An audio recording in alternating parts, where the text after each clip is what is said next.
What's up, Trunk Slammers? It's Monday. That means it's Spicy Monday. And, well, today, if you're an MSP, I'm about to crap on something that some of you hold near and dear. So, if you got your pearls, clutch them. But hold on to those for a second. I recently put together a little Spicy Monday merch store. I'll put the link in the description. I have no idea what I'm doing, so please let me know if something doesn't work correctly, but you can get hats like this. No idea what I'm doing, kids. This is why I am not a professional YouTuber. Last week was DattoCon. This week is IT Nation. If anybody has an interest in a spicy recap of either conference, let me know. I know more of the people that watch this are in the ConnectWise crowd than the DattoCon crowd, so I don't really know how much interest there is. Tell me in the comments. All right, MSP, so here we go. All of us, right? When we get into business, we need a place that we can buy software licenses from and we can buy stuff from. We need a distributor. We all have one or two or three. They're important. You might not like them sometimes. You may love them. Whatever. What I'm here to say today is for like 98% of you, your distributor is not a strategic advantage. And the fact that I keep seeing comments and posts on Reddit, on Discord, on LinkedIn, and also in person about MSPs bitching and moaning about how their distributor isn't doing something that is going to assist them in a manner that really is a strategic complaint, I think is absolute and utter nonsense. So MSPs, I am here to say today, you need to get over yourselves. It's a freaking warehouse, and it really doesn't matter too much which one you use, and it damn sure isn't a strategic advantage the way you're all using it. This whole conversation kind of dovetails into a previous video I made about the quality of support in the vendor space being perceived to have declined over the last 15 years.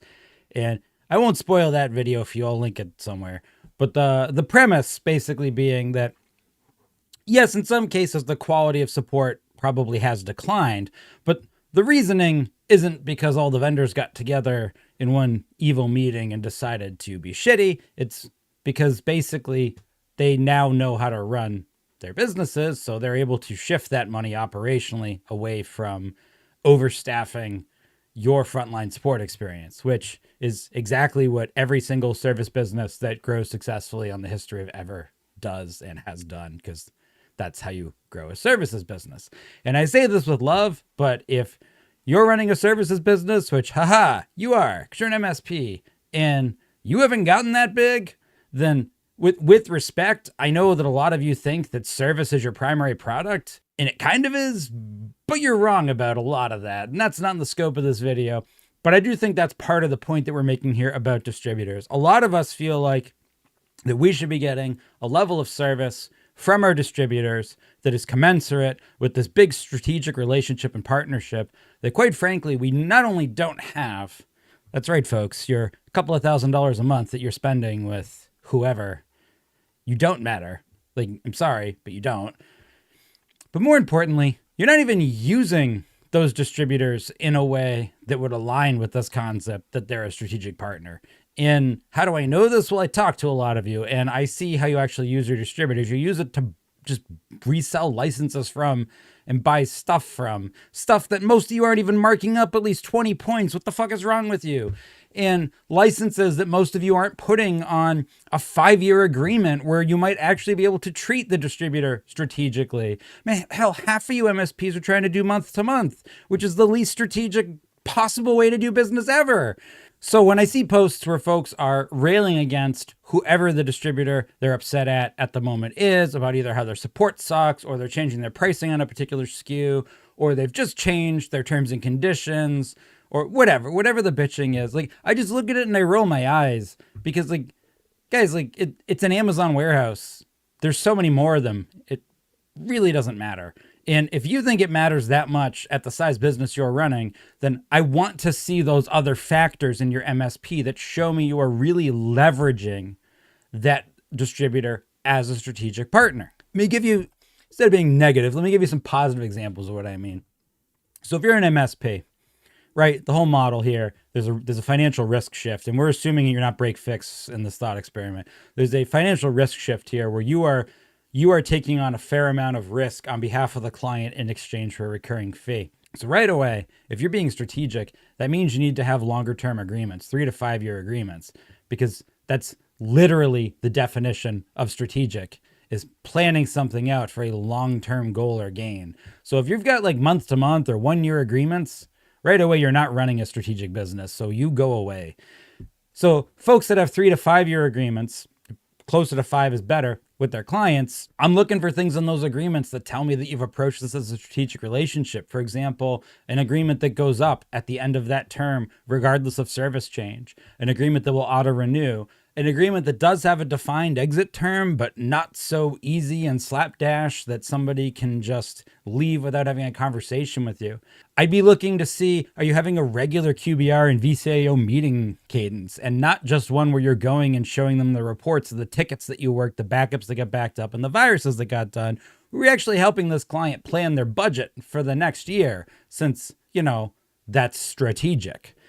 And then I would expect that MSP to be coming back and buying hardware with a 3 to 5 year life cycle built in to the whole way they buy that hardware, and not rolling it out month by month or year by year, which once again is not really very strategic. Seeing that MSP turn around and use HOS or a leasing vendor to enhance their ability to replace as much of that equipment during that life cycle to maintain the best possible experience for their clients. A really strategic MSP is going to do all of that for a per user fee, include licensing, and have a way to control this and basically map it against the projected growth of the client that they're servicing and help that client project their costs further in advance. And so if you're that level of MSP and you're a little bit aggravated that a distributor is pulling the rug out from under you, I agree with you. You're a strategic MSP that was a strategic partner. And that's pretty frustrating, especially because you're looking at this partner in chunks of probably 5 years. But I just described maybe 30 people, right? And if we extend that a little bit to some of the larger trade shows I've just been at, I described maybe 10% of the attendees there. And those aren't the people that are getting online and bitching about their distributor harming them. Those are the people that are ahead of this because they're running a strategic MSP, are reading those contracts, are not getting surprised, are constantly building a relationship with their account reps at their vendor and not just waiting until they need something from the vendor. These are the people that are getting certified in the vendor. These are the people that are meeting higher partner competency tiers. These are people who are actively engaging in MDF from their vendors. Those are the strategic MSPs who are really treating their vendors as a way to grow their business in the long term with a long-term plan.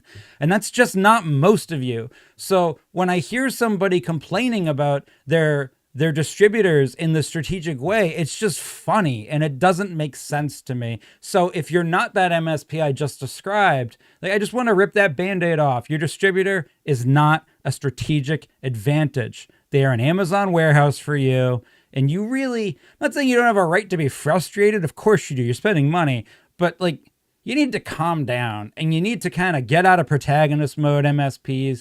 You need to take a step back and you need to assess, have you even made the barest level effort to approach your relationship with this distributor as an actual partnership? Or did you just expect the distributor to be the only one who is being a partner? Because if that's the case, well, go back to what I said in that previous video I referenced. You don't spend enough money, none of us do, for any vendor to give a shit about any of us individually anymore.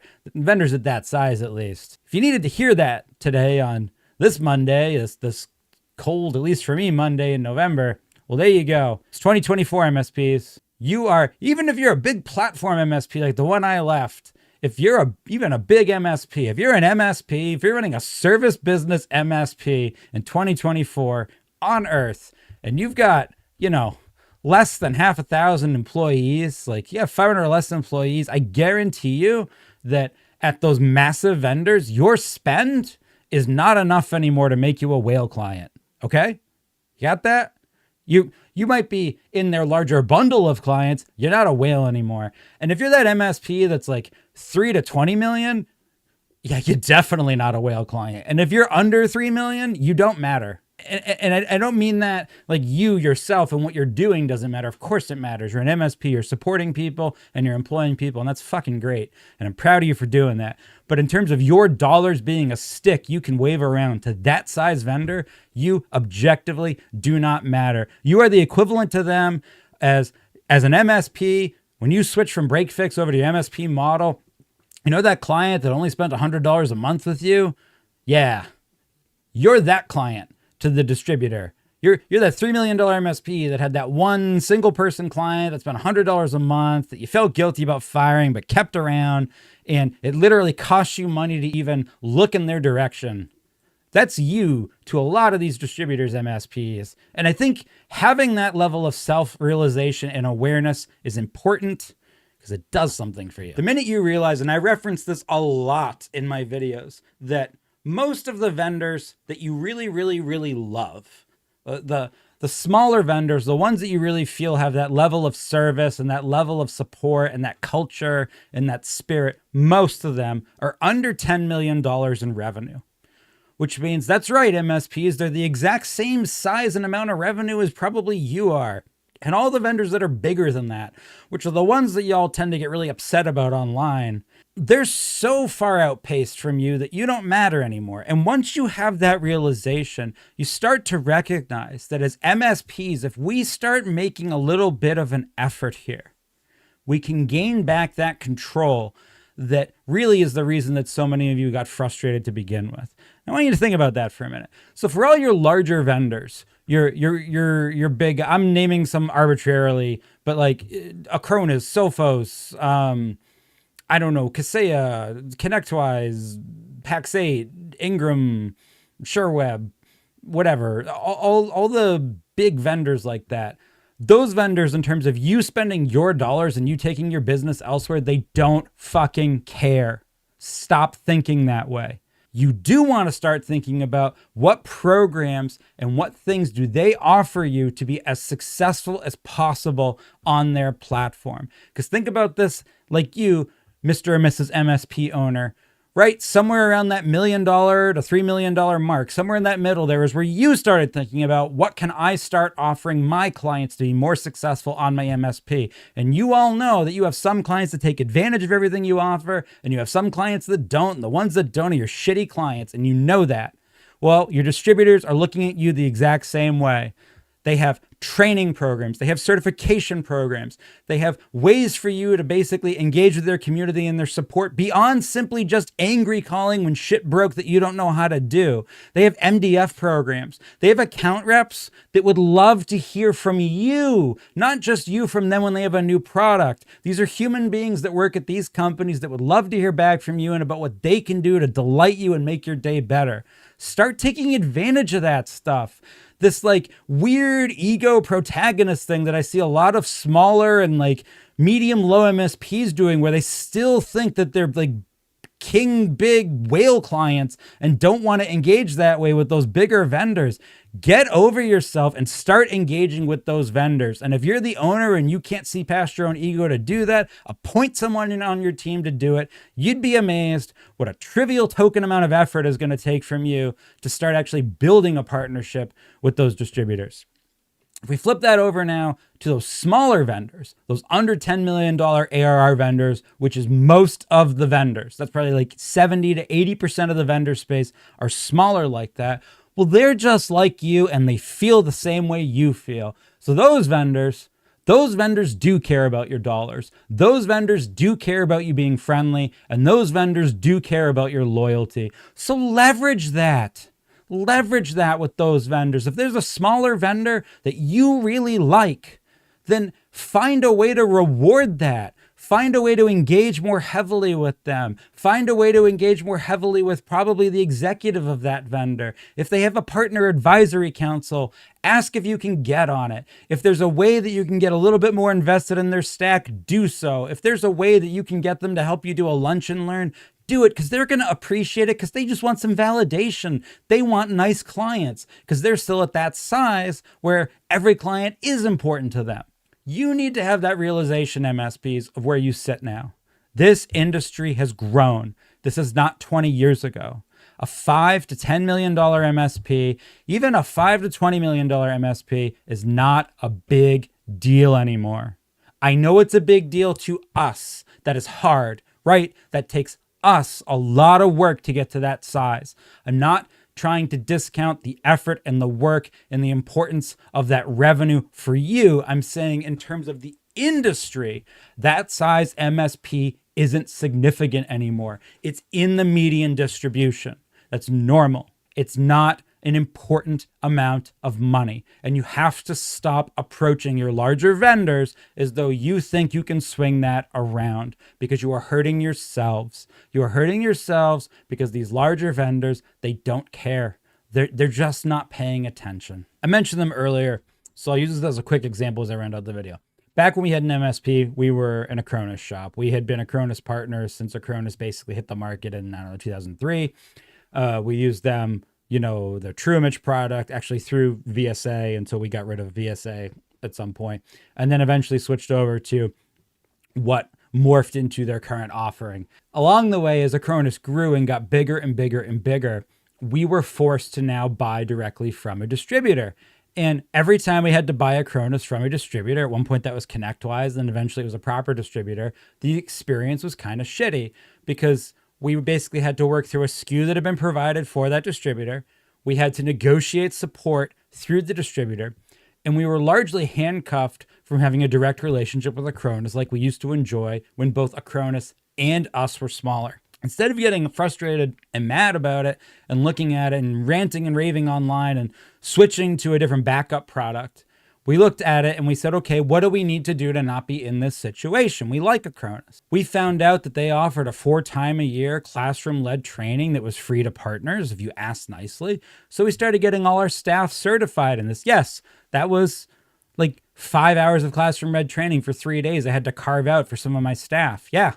Like that cost me opportunity cost and also support time. It's not free, folks. Like nothing good is free. But now I start getting staff trained and get their ACE certification. That turns out that with our distributor, I could bypass level 1 and go directly to 𝘂onis.